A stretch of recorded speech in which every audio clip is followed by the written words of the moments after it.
Tu es à table avec des amis. La conversation coule. Tu as quelque chose à dire, tu ouvres la bouche et tu t'arrêtes.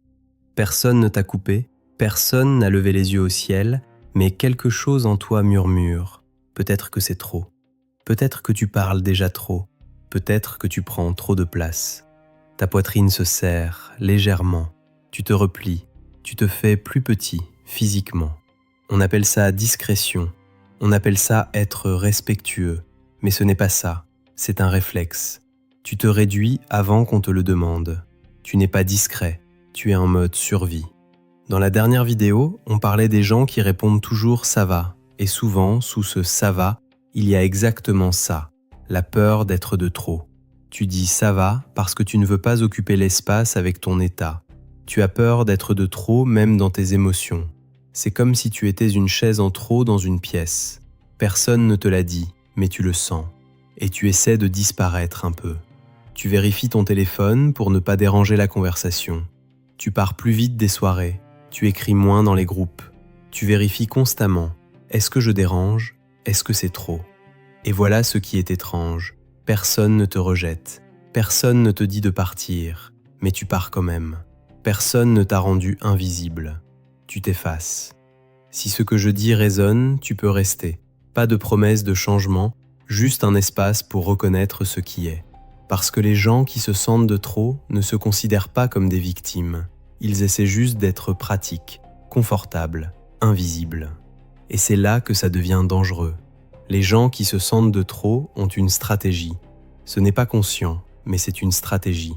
Parler moins, écrire moins, partir plus vite, ne pas demander, ne pas insister. Tu envoies un message, tu attends la réponse. Si elle tarde, tu penses « j'ai trop écrit, j'ai silence ». Tu te dis « personne n'a aimé, j'aurais dû me taire ». Tu veux parler de quelque chose qui te pèse, tu commences, tu vois que l'autre regarde son téléphone une seconde. Tu arrêtes. Ce n'est pas grave, ça peut attendre. Gorge qui se serre, envie de reculer physiquement. Ce n'est pas de la timidité, ce n'est pas de l'introversion. On appelle ça être effacé. Mais c'est une stratégie d'attachement. Tu as appris que pour rester, il faut se réduire. Tu avais peut-être 8 ans, ou 10. Tu parles à table, quelqu'un te coupe. Pas méchamment, juste, tu n'as pas fini. Et tu apprends, mes mots prennent trop de place. Ou tu demandes quelque chose, on te dit oui, mais avec un soupir, juste un petit soupir. Et tu apprends, mes besoins sont un poids. Ou tu es excité, tu parles fort, et on te dit calme-toi. Et tu apprends, mon énergie est trop. Pas de trauma évident, pas de méchants parents, juste des micro-ajustements répétés. Et tu décides, je vais être plus petit. Comme ça, on ne me rejettera pas. À l'époque, c'était intelligent, ça marchait. Te réduire te gardait en sécurité. Mais maintenant, tu n'es plus cet enfant. Et pourtant, tu continues. Ce qui t'a sauvé avant t'enferme maintenant. Personne ne te demande de disparaître, mais tu disparais quand même. Parce que le problème, ce n'est pas juste que tu te réduis. Le problème, c'est que ça crée une boucle. Et c'est cette boucle qui te prouve que tu avais raison depuis le début. Voilà comment ça fonctionne. Tu te sens de trop donne, tu te réduis. Donne, les gens te laissent tranquille. Donne, tu te sens invisible. Donne, tu te dis, tu vois, j'avais raison. Et la boucle recommence. Université de Lyon, études sur 4 ans, 2018 à 2022. Les chercheurs ont suivi des gens comme toi. Résultat, tu utilises 43% moins de « je » dans tes conversations. Tu t'excuses 38% plus souvent. Poser une question. Exister. Ce n'est pas de la politesse, c'est un système. Situation. Tu es invité à une soirée, tu y vas. Pensée automatique. Je ne vais pas rester longtemps, je ne veux pas m'imposer. Tu arrives, tu restes en retrait, tu parles peu, tu pars tôt. Tu penses que tu es discret, en réalité, tu es absent. Sur le moment, tu te sens soulagé, pas de conflit, pas de rejet, mission accomplie. Mais personne ne t'a vraiment vu, personne ne t'a connu. Les gens pensent, il est distant, il n'a pas l'air intéressé.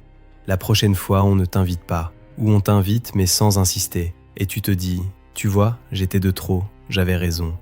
Mais ce n'est pas vrai, tu n'étais pas de trop, tu t'es effacé. Personne ne t'a rejeté, tu t'es retiré avant, tu as créé la distance que tu craignais. Institut de psychologie clinique, Paris, 2020. 72% des adultes avec un attachement évitant décrivent leur enfance comme normale. Pas de trauma, pas de drame, juste un pattern silencieux. Se réduire pour rester. Tu payes avec tes relations, avec ta présence, avec ta vie. Je me souviens d'un moment, j'étais avec des gens proches, des gens qui m'aiment, et je me suis surpris à penser, je parle trop, je prends trop de place. Personne ne m'a rien dit, personne n'a montré d'agacement, mais le réflexe était là, même ici, même avec eux, je vérifiais si j'étais de trop. Ce n'était pas eux, c'était moi. J'avais tellement l'habitude de me réduire que je ne savais plus comment être sans m'excuser. Parce que le vrai problème, ce n'est pas que tu te sens de trop dans certaines situations. Le vrai problème, c'est que tu as oublié comment être sans te réduire. Tu ne sais plus qui tu es quand tu ne t'effaces pas. Quand tu passes des années à te réduire, quelque chose disparaît. Ce n'est pas juste la confiance, ce n'est pas juste la présence de ce que tu penses, de ce que tu ressens vraiment. Parce que tu as tellement l'habitude de t'ajuster que tu ne sais plus où tu es. On te demande « Qu'est-ce que tu veux faire ce soir ?» Tu réponds « Comme tu veux ». Ce n'est pas de la gentillesse, c'est que tu ne sais plus. Tu as tellement l'habitude de ne pas vouloir que tu as oublié comment vouloir. Tu as une opinion, mais tu la gardes, parce que ce n'est pas grave, parce que ça va créer une tension. Sauf que ce n'est pas juste cette opinion, c'est toutes les opinions. Toutes les fois où tu aurais pu dire quelque chose et tu ne l'as pas fait. Et maintenant, tu ne sais plus ce que tu penses vraiment. Les gens te voient, mais ils ne te connaissent pas, parce que tu ne leur montres rien. Tu leur montres une version réduite, polie, confortable, mais ce n'est pas toi, c'est une performance de disparition. Et voilà le piège, tu commences à croire que c'est qui tu es. Tu te dis, je suis quelqu'un de discret, de calme, qui ne demande rien. On appelle ça ta personnalité, mais c'est une adaptation devenue identité. Tu as confondu qui tu es avec comment tu as survécu. Personne ne t'a volé ta voix, tu l'as mise en sourdine. Personne ne t'a rendu invisible. Tu as choisi l'invisibilité comme armure. Et maintenant, tu ne sais plus comment enlever l'armure. Parce que tu as peur. Si je ne me réduis pas, qui suis-je ? Les gens qui se sentent de trop ont peur d'être rejetés. Mais en se réduisant, ils créent exactement ce qu'ils craignent, la distance, l'absence, l'invisibilité. Tu as tellement peur d'être de trop que tu deviens absent.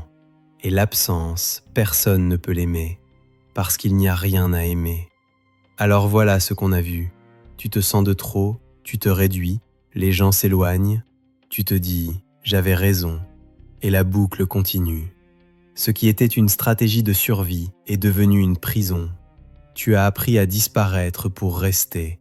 Je ne vais pas te dire comment arrêter, parce que ce n'est pas un interrupteur.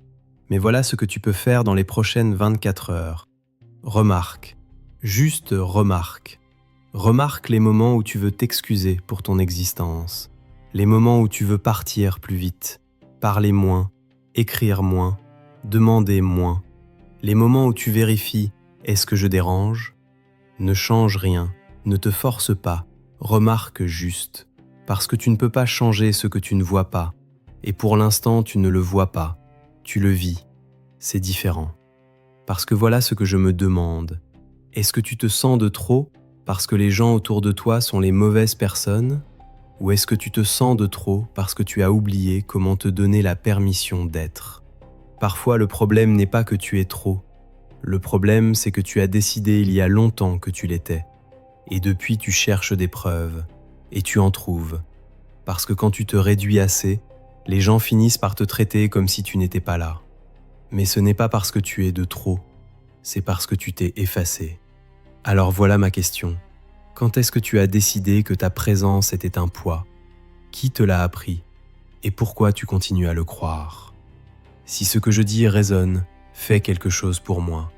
Va dans les commentaires, écris juste 2 mots, de trop.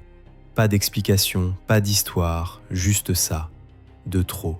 Parce que parfois il suffit de nommer pour commencer à voir.